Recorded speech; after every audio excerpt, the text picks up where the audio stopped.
Hello hello friends. आज हमारा जो टॉपिक है वो है वांछित जीन का क्लोनिंग वाहक में निवेशन। वांछित जीन का क्लोनिंग वाहक में निवेशन। हम पढ़ रहे थे कि पुनर्योगज जो डीएनए है उसका निर्माण है वो किस प्रकार से होता है। पुनर्योगज डीएनए तकनीक के द्वारा की तकनीक क्या है, ये 6 चरणों में संपन्न होती है। इसमें सबसे पहला जो चरण था वांछित जीन की पहचान व पृथक्करण, दूसरा था वाहक का चयन, क्लोनिंग वाहक का चयन था, और तीसरा जो टॉपिक आता है वो आता है वांछित जीन का क्लोनिंग वाहक में निवेशन। क्लोनिंग वाहक में निवेशन है वो किस प्रकार से होता है, यानी कहने का मतलब है जो वांछित जीन है, वांछित जीन है, वांछित जीन को वाहक डीएनए से जोड़ने के लिए डीएनए लाइगेज एंजाइम का उपयोग है वो किया जाता है। वांछित जीन का मतलब क्या होता है? वांछित जीन का मतलब होता है कि जो जीन जीव के लिए महत्वपूर्ण होता है और किसी विशेष कार्य को संपादित करता है उसको हम वांछित जीन बोलते हैं। वाहक डीएनए का मतलब होता है, वाहक डीएनए का मतलब होता है कि वांछित जीन को जिसके साथ में जोड़ा जाता है उसे हम बोलते हैं वाहक डीएनए बोलते हैं। जैसे हमने वाहक के एग्जाम्पल पढ़े थे, प्लाज्मिड होता है, कास्मिड होता है, जीवाणु भोजी होता है, ये बैक्टीरिया वाहक के एग्जाम्पल हैं, यानी बैक्टीरिया वाहक के एग्जाम्पल हैं। यानी जिसको वांछित जीन के साथ में जोड़ा जाता है उसे हम बोलते हैं वाहक डीएनए। क्या बोलते हैं? वाहक डीएनए कहते हैं। यानी वांछित जीन को वाहक डीएनए से जोड़ने के लिए डीएनए लाइगेज एंजाइम का क्या किया जाता है? उपयोग किया जाता है। इस प्रकार वांछित जीन को वाहक डीएनए से जोड़ने से पुनर्योगक डीएनए या काइमेरिक डीएनए का निर्माण हो जाता है। दोनों के जुड़ने के बाद में सीडीएनए या काइमेरिक डीएनए या पुनर्योजन डीएनए का निर्माण है वो हो जाता है।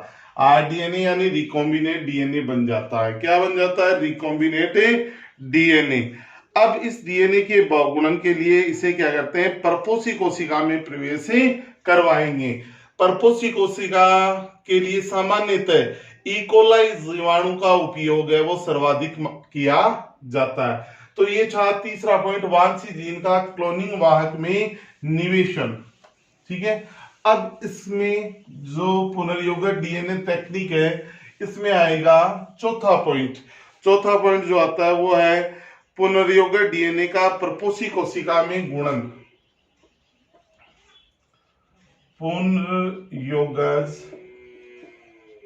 पुनर्योगज डीएनए का परपोषी कोशिका में गुणन। परपोषी कोशिका में गुणन। अब देखो, जो पुनर्योगक डीएनए बन गया वांछित जीन और वाहक डीएनए को जोड़ने से उसको हम क्या करवाएंगे? परपोषी कोशिका में प्रवेश करवाएंगे। पुनर्योगक डीएनए को परपोषी कोशिका में प्रवेश की 2 विधियां आती हैं, रूपांतरण विधि और पारकर्मण विधि। यहां परपोषी कोशिका के रूप में ई कोलाई जीवाणु का उपयोग है वो किया जाता है। यानी पुनर्योगक जो डीएनए है वो इकोलाई जीवाणु में डाला जाता है। कौन सी जीवाणु में डाला जाता है? इकोलाई जीवाणु में डाला जाता है। इसकी 2 विधियां हैं। पहली विधि है रूपांतरण विधि। पहली विधि आती है रूपांतरण विधि। अब हम देखते हैं रूपांतरण विधि है वो क्या होती है। देखो, रूपांतरण विधि का अर्थ क्या होता है? इस विधि में परपोषी कोशिका तथा पुनर्योगक डीएनए को एक साथ 0 डिग्री सेंटीग्रेड पर Ca+2 आयन वाले विलयन में रखा जाता है। यानी कहने का मतलब है होस्ट सेल यानी परपोषी सेल व पुनर्योगज डीएनए दोनों को किस में रखा जाता है, 0 डिग्री सेंटीग्रेड। वह Ca+2 आयन कैल्शियम आयन वाले विलयन में रखा जाता है। बीच बीच में परपोसी कोशिका को 37 डिग्री सेंटीग्रेड से 45 डिग्री सेंटीग्रेड के मध्य तापमान पर स्थानांतरित करते हैं। इस प्रकार मिश्रण को ताप प्रघात किया जाता है, जिससे परपोषी कोशिका पुनर्योगक डीएनए को ग्रहण करने में सक्षम हो जाती है। इस प्रकार पुनर्योगक डीएनए युक्त परपोषी कोशिका को क्या कहा जाता है, परपोषी कोशिका को रूपांतरित कोशिका कहा जाता है। यानी रूपांतरण जो विधि है वो इकोलाई जीवाणु का उपयोग किया जाता है होस्ट सेल या परपोषी कोशिका के रूप में। यानी कहने का मतलब क्या है, रूपांतरण विधि में क्या करते हैं, परपोषी कोशिका और पुनर्योगक डीएनए इन दोनों को 0 डिग्री सेंटीग्रेड और Ca+2 आयन वाले विलयन में रखा जाता है। परपोषी कोशिका को बीच बीच में 37 डिग्री से 45 डिग्री सेंटीग्रेड है वो तापमान दिया जाता है। ये जो होस्ट सेल है परपोषी कोशिका है, ये टेम्परेचर देने से पुनर्योगक डीएनए को ग्रहण करने योग्य हो जाती है। क्या हो जाती है, पुनर्योगक डीएनए को ग्रहण करने योग्य हो जाती है। और इस विधि को हम बोलते हैं रूपांतरण विधि। परपोषी कोशिका का उचित संवर्धन माध्यम में संवर्धन करवाते हैं तो परपोषी कोशिका की संख्या बढ़ती है, इसके साथ पुनर्योगक डीएनए की संख्या बढ़ेगी। इस प्रकार पुनर्योगज डीएनए की संख्या भी बढ़ती है। इस प्रकार परपोषी कोशिका में पुनर्योगक डीएनए का क्या होगा, बहुगुणन है वो होता है। क्या होता है, बहुगुणन है वो परपोषी कोशिका में आसानी से हो जाएगा। यानी इसको एक निश्चित संवर्धन माध्यम में रखा जाएगा और उस संवर्धन माध्यम में क्या होगा, परपोषी कोशिका की संख्या बढ़ेगी। परपोषी कोशिका की संख्या बढ़ेगी तो पुनर्योगक डीएनए भी बढ़ेगा। तो इसमें रूपांतरण विधि, ये एक ही विधि हमारे सिलेबस में दी हुई है। तो ये चौथा पॉइंट था, पुनर्योगक डीएनए का परपोषी कोशिका में स्थानांतरण, परपोषी कोशिका में स्थानांतरण। अब पांचवा पॉइंट इसमें आता है क्लोन की गई जीन की पहचान। क्लोन की गई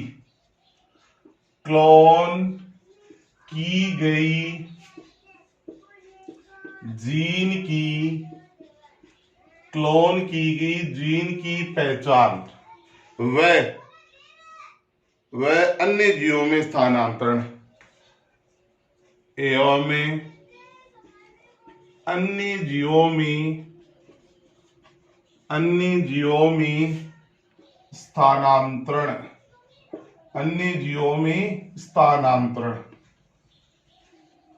क्लोन की गई जीन की पहचान एवं अन्य जीवों में स्थानांतरण। अब देखो, जो परपोषी कोशिका के अंदर पुनर्योगक डीएनए बन रहा है, वो पुनर्योगक डीएनए जो बन रहा है उस डीएनए की पहचान और अन्य जीवों में स्थानांतरण कैसे करते हैं। जब परपोषी कोशिका का संवर्धन माध्यम में संवर्धन करवाते हैं तो इस संवर्धन माध्यम में रूपांतरित व अरूपांतरित दोनों कोशिकाओं की संख्या बढ़ती है। वाहक में उपस्थित मार्कर जीन की उपस्थिति के कारण, देखो जो वाहक हम ले रहे हैं, वाहक का मतलब है प्लाज्मिड लो, फास्मिड लो, एक विशेष प्रकार का जीन होता है वाहक में, मार्कर जीन। कौन सा जीन होता है, मार्कर जीन होता है। मार्कर जीन की उपस्थिति के आधार पर पुनर्योगक डीएनए युक्त परपोषी कोशिकाओं को अरूपांतरित कोशिकाओं से पृथक किया जाता है। इसकी विधि क्या थी, रूपांतरित कोशिकाओं को अरूपांतरित कोशिकाओं से पृथक करने के लिए इस मिश्रण को एम्पिसिलिन युक्त ठोस संवर्धन माध्यम में एगार प्लेट पर फैलाया जाता है। रूपांतरित कोशिकाओं में वाहक में प्रतिजैविक प्रतिरोधी जीन एम्पिसिलिन की उपस्थिति के कारण यह कोशिका एम्पिसिलिन युक्त संवर्धन माध्यम में जीवित रहती है। वह शेष अरूपांतरित कोशिकाएं एम्पिसिलिन जीन की अनुपस्थिति के कारण नष्ट हो जाती हैं। इस प्रकार शुद्ध रूपांतरित कोशिकाओं का मिश्रण प्राप्त कर लिया जाता है। यानी कहने का मतलब है, रूपांतरित कोशिकाओं को अरूपांतरित कोशिकाओं से पृथक करने के लिए एम्पीसिलिन युक्त ठोस संवर्धन माध्यम में काम में लिया जाता है। एम्पीसिलिन युक्त ठोस संवर्धन माध्यम में वो काम में लिया जाता है। कौन सा माध्यम है? एम्पीसिलिन ठोस माध्यम काम में लिया जाता है। यानी कहने का मतलब है जो रूपांतरित कोशिकाएं हैं वो तो इस माध्यम में जीवित रहती हैं और अरूपांतरित कोशिकाएं हैं वो इस माध्यम में जीवित नहीं रह पाती हैं, जिससे अरूपांतरित और रूपांतरित कोशिकाएं दोनों क्या हो जाती हैं? अलग अलग है वो हो जाती हैं। अब इसमें पॉइंट आता है कि रिपोर्टर जीन क्लोन की जय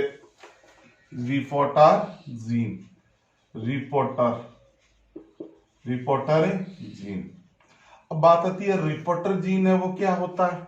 रिपोर्टर जीन है मार्कर जीन के अतिरिक्त रूपांतरित परपोषी कोशिकाओं की पहचान के लिए वाहक में कुछ ऐसी जीन जोड़ी जाती हैं जो कोशिका में विशेष प्रकार का लक्षण प्रारूप प्रकट कर परपोषी कोशिका में पुनर्योगक डीएनए की उपस्थिति को प्रदर्शित करती है। इन जीनों को रिपोर्टर जीन कहा जाता है। एग्जाम्पल, जुगनू में पाई जाने वाली ल्यूसीफरेज जैव प्रदीप्तीकरण उत्पन्न करती है, अतः इस गुण के कारण इस जीन को वाहक में जोड़कर रूपांतरित कोशिकाओं की पहचान के लिए रिपोर्टर जीन की तरह क्रिया करती है। यानी कहने का मतलब है रिपोर्टर जीन है वो वाहक के साथ में वाहक के साथ जोड़ी जाती है। क्यों जोड़ी जाती है रिपोर्टर जीन?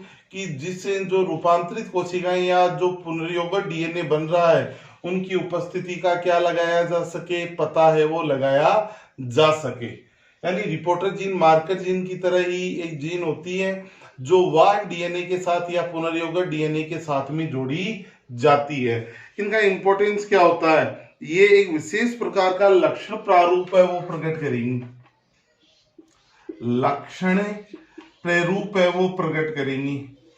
लक्षण प्रारूप का मतलब आपको पता ही है कि वे लक्षण जो हमें बाहर से दिखाई देते हैं उन्हें हम बोलते हैं लक्षण प्रारूप बोलते हैं। इसका एग्जाम्पल है जुगनू में पाई जाने वाली LUC जो ल्यूसीफेरेज जीन होती है। ल्यूसीफेरेज जैव प्रदीप्तीकरण का कारण होती है। जैव प्रदीप्तीकरण का मतलब होता है कि अंधेरे में भी चमकना। यानी एक विशेष प्रकार की रिपोर्टर जीन है ल्यूसीफेरेज LUC जो क्या करती है? जुगनू में चमकने का कारण है। ये क्या है? रिपोर्टर जीन का कार्य करती है। क्या कार्य करती है? रिपोर्टर जीन का है वो विशेष कार्य को संपादित करती है। यानी कहने का मतलब है रिपोर्टर जीन एक विशेष प्रकार की जो जीन होती है जो परपोषी कोशिकाओं की पहचान करती है, वाहक के साथ में जोड़ी जाती है।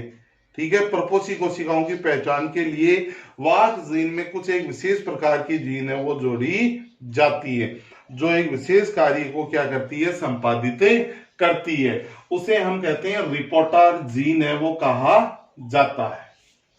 ये हो गया इसका 5वां पॉइंट।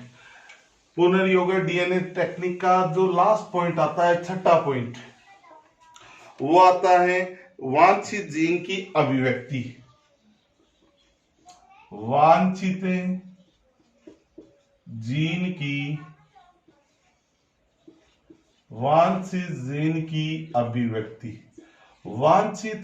की अभिव्यक्ति का मतलब क्या होता है? वांछित जीन की अभिव्यक्ति का मतलब होता है जो हमने एक विशेष प्रकार का जीन किसी पादप या जंतु से लिया है, उस जीन को हमने वाहक डीएनए के साथ में जोड़ा है, पुनर्योगक डीएनए बनाया है, पुनर्योगक डीएनए को परपोषी कोशिका में स्थानांतरित किया है, वहां पर इसका बहुगुणन किया है। उस जीन के द्वारा क्या अपने कार्य संपन्न हो रहे हैं या नहीं हो रहे हैं, उनकी अभिव्यक्ति के बारे में पता लगाना। कि वो जीन अपना कार्य प्रॉपर तरीके से कर रहा है या नहीं करना, यही कहलाता है वांछित जीन की अभिव्यक्ति। अब वांछित जीन की अभिव्यक्ति है वो कैसे करते हैं, देखो परपोषी कोशिका के संवर्धन से वांछित जीन की पर्याप्त संख्या बढ़ने पर वांछित जीन को प्रपोषी कोशिका से प्राप्त कर इसे विकसित होने के लिए उपयुक्त सूक्ष्म जीव पादप या जंतु में स्थानांतरित करेंगे।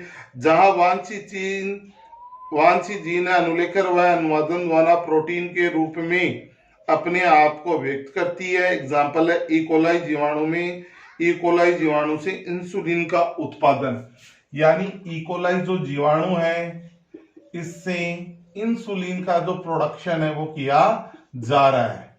ठीक है, इंसुलिन का उत्पादन किया जा रहा है। इस प्रकार से निर्मित होने वाली प्रोटीन को पुनर्योगज प्रोटीन, वे पादप या जंतु जिनमें विजातीय डीएनए उपस्थित होता है ट्रांसजेनिक पादप या ट्रांसजेनिक जीव है वो कहलाते हैं।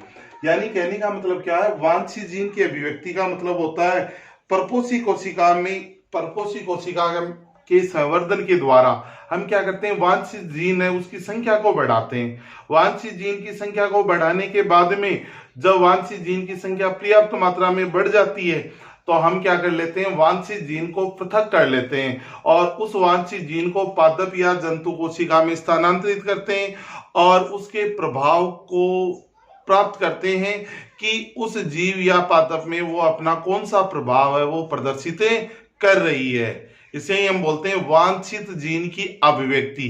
क्या कहते हैं, वांछित जीन की अभिव्यक्ति है वो कहा जाता है। और इसका उदाहरण है इकोलाई से इंसुलिन का जो प्रोडक्शन है वो करना, इंसुलिन का निर्माण है वो करना ही क्या कहलाता है। यानी ये महत्वपूर्ण टेक्निक होती है। क्या होती है, महत्वपूर्ण टेक्निक होती है। इस टेक्निक के द्वारा हम क्या करते हैं, इंसुलिन का उत्पादन है वो निश्चित रूप से कर सकते हैं। तो ये हमारा जो पॉइंट था पुनर्योगट डीएनए तकनीक की जो विधि है, पुनर्योगट डीएनए तकनीक की विधि है, इसके जो पॉइंट हैं वो 6 पॉइंटों का हमने अध्ययन किया है। अब देखो, अब इन पॉइंटों को मैं संक्षेप में दोबारा एक बार रिपीट कर रहा हूं। पुनर्योगट डीएनए तकनीक के चरण, पुनर्योगज डीएनए तकनीक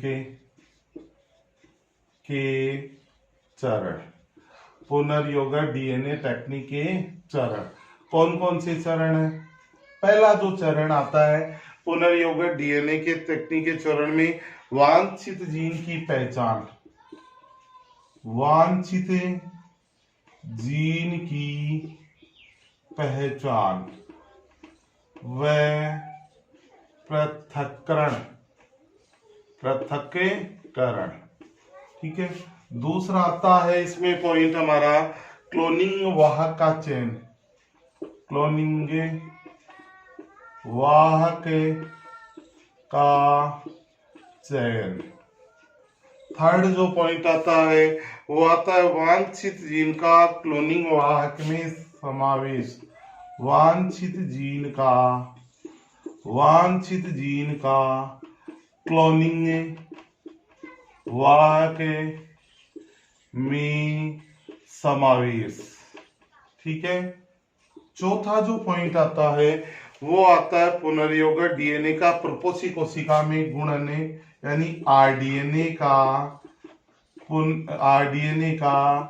परपोषी सेल में गुणन। ठीक है, पांचवा जो पॉइंट आता है वो आता है क्लोन की गई जीन की पहचान, क्लोन की गई जीन की पहचान व अन्य जीवों में स्थानांतरण। और लास्ट का आता है जीन की अभिव्यक्ति, ठीक है, ये 6 पॉइंट आते हैं पुनर्योगट डीएनए तकनीक के चरण। अब इनमें देखो कौन क्या है, ये संक्षेप में ये विधि पुनर्योगा डीएनए तकनीक के चरण में वांछित जीन की पहचान व पृथक्करण। सबसे पहले हम क्या करते हैं, वांछित जीन का पृथक्करण करते हैं। वांछित जीन का मतलब होता है जो पादप या जंतु में एक विशिष्ट कार्य को संपादित कर रहा है, उस जीन को हम क्या करते हैं, पृथक करते हैं। वहां से उस जीन को क्या करेंगे, पृथक करेंगे। पृथक करने के लिए हमें पता है पहले कोशिका का पाचन करेंगे। कोशिका का पाचन करने के बाद में विशिष्ट रेस्टिकेशन एंडोन्यूक्लियेज के द्वारा उस उन एंजाइमों को क्या किया जाएगा, उस जीन को काटा जाएगा। क्या किया जाएगा, काटा जाएगा, यानी उसका पृथक्करण वो किया जाएगा। इसके लिए विशिष्ट प्रकार के एंजाइम है वो काम में लिए जाते हैं। दूसरा होता है क्लोनिंग वाहक का चयन। क्लोनिंग वाहक का चयन का मतलब क्या होता है, जिसके साथ में वांछित जीन को जोड़ा जाता है उसे हम बोलते हैं क्लोनिंग वाहक बोलते हैं, क्लोनिंग वाहक बोलते हैं। और क्लोनिंग वाहक के रूप में सामान्यतः है प्लाज्मिड है, जीवाणु भोजी है और कास्मिड है, इनका उपयोग है वो किया जाता है। फिर आता है वांछित जीन का क्लोनिंग वाहक में समावेश। वांछित जीन का क्लोनिंग वाहक में समावेश यानी वांछित जीन है उसको क्लोनिंग वाहक वेक्टर के साथ में जो जोड़ने की प्रोसेस है वो किस प्रकार से संपन्न होती है। इसमें वही प्रोसेस है, सबसे पहले विभिन्न रेस्टिकेशन एंडोन्यूक्लियेज एंजाइम द्वारा काटेंगे और काटने के बाद में हम क्या करेंगे, डीएनए लाइगेज एंजाइम द्वारा उसको जोड़ेंगे और जोड़ने के बाद में जो डीएनए बनेगा उसे हम सीडीएनए या काइमेरिक डीएनए या रिकॉम्बिनेंट डीएनए कहते हैं। चौथा आता है आरडीएनए का प्रपोषी कोशिका में गुणन। रिकॉम्बिनेंट डीएनए या पुनर्योगज जो डीएनए है उसका प्रपोषी कोशिका में गुणन यानी प्रपोषी कोशिका के रूप में इकोलाई जीवाणु का उपयोग किया जाता है। यानी जो रिकॉम्बिनेंट डीएनए बन रहा है उस रिकॉम्बिनेंट डीएनए को किसमें डाला जाता है, प्रपोषी कोशिका में डाला जाता है। फिर आता है वहां पर गुणन होता है, गुणन यानी उनकी संख्या बढ़ती है। फिर है क्लोन की गई जीन की पहचान व अन्य जीवों में स्थानांतरण। जिस जीन की जो जीन क्लोन की गई है उस जीन की पहचान करने के लिए दो जीन है, मार्कर जीन और रिपोर्टर जीन। ये एक विशेष प्रकार की जीन होती है जिनके द्वारा क्लोन की गई जीन की पहचान की जाती है। अन्य जीवों में इसका स्थानांतरण करते हैं दूसरे जीवों में। फिर लास्ट आता है जीन की अभिव्यक्ति यानी वो जीन अपने विशेष कार्य को संपादित कर रही है या नहीं कर रही है, इसके बारे में क्या करते हैं, हम पता लगाते हैं। इसे कहते हैं जीन की अभिव्यक्ति। क्या कहते हैं, जीन की अभिव्यक्ति कहते हैं कि वो जीन अपने विशेष कार्य को संपादित कर रही है या नहीं कर रही है। यह है पुनर्योगट डीएनए तकनीक के चरण है। 6 चरणों में ये संपन्न होती है प्रक्रिया। कितने चरणों में, 6 चरणों में ये प्रक्रिया वो संपन्न होती है।